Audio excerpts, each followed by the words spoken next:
Tuhan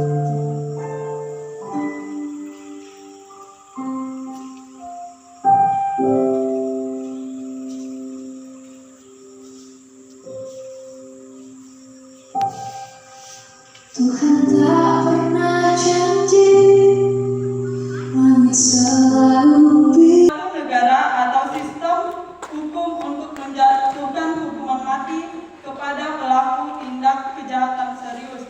Tetapi di berbagai negara tidak semua negara itu dia memegang hukuman mati ini, karena hukuman mati hanya diperbolehkan untuk pelaku kejahatan yang sudah tidak bisa diberi hukuman lainnya.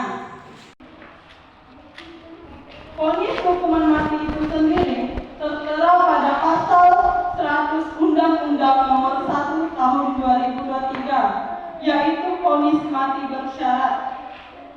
Pada KUHP yang disahkan pada 6 Desember 2022 itu menjelaskan bahwa terpidana akan diberikan masa hukuman mati. Pertama adalah pembunuhan berencana atau berantai, pembunuhan yang direncanakan dengan sengaja atau serangkaian pembunuh yang dilakukan oleh individu tertentu dapat menjadi dasar hukum mati dalam banyaknya yurisdiksi.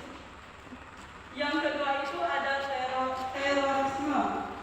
Tindakan kedua yang dijatuhi hukuman mati adalah terorisme. Tindakan terorisme yang melibatkan serangan yang ditunjukkan untuk menimbulkan pergaulannya dengan menggunakan narkotika untuk kepuasan dirinya sendiri.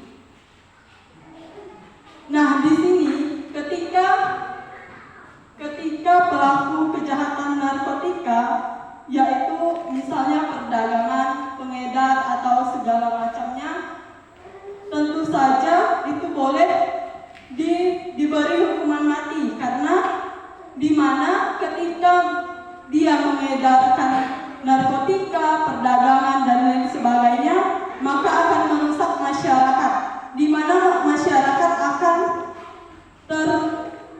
terjerumus ke jalan yang salah dan mengikuti apa yang mereka lakukan.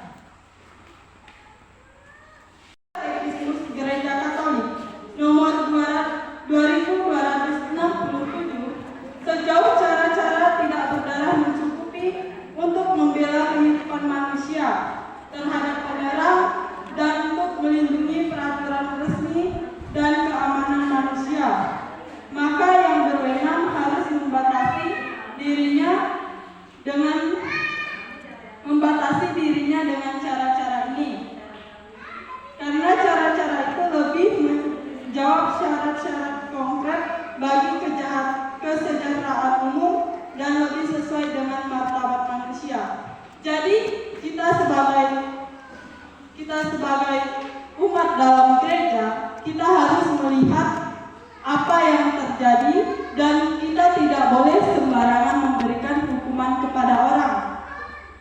Maka dari itu, dalam Katekismus Gereja Katolik menegaskan bahwa yang sudah dipesan oleh dosen saya untuk membawakannya kepada umat.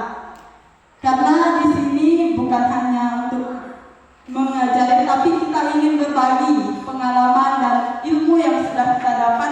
Tidak baik ketika kita mendapat ilmu, kita memendamnya sendiri, tetapi kita juga harus berbagi kepada orang lain, agar kita sama-sama mengerti dan sama-sama memahami.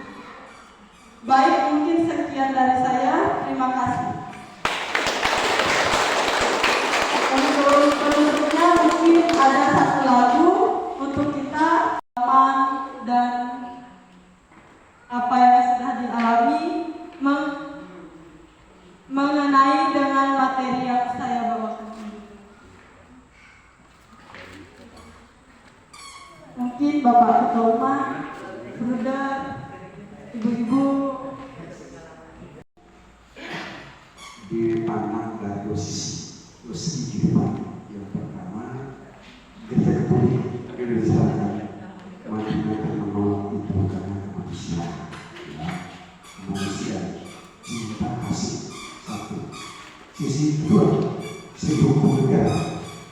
Memang negara kita tidak melakukan hukuman mati, tetapi hukuman itu berlaku sudah dijelaskan sampai ke hukuman seumur hidup. Tapi kita tidak tahu sampai apakah hukuman mati ada dalam itu mereka atau tidak. Ini pertanyaan. Akhir-akhirnya kan naiknya hukuman mati tidak ada di situ, karena orang tidak mau semua itu. Contoh Sambo tahun lalu ya, luar biasa jelas hukumnya itu Indonesia. Sekarang hukuman mati. Pertanyaan, apakah hukum itu betul berjalan atau tidak? Situ kan, ini tugasnya pemerintah, bukan kita. Sampaikan ke atasanmu, atasan.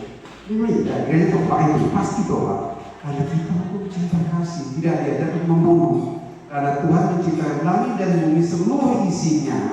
Salah satu makhluk ciptaan yang paling indah adalah manusia. Dan tidak ada manusia yang membunuhnya semena-mena kan? Nah, itu penting. Jadi dua sisi hukum negara dan sisi iman, terutama kita ya.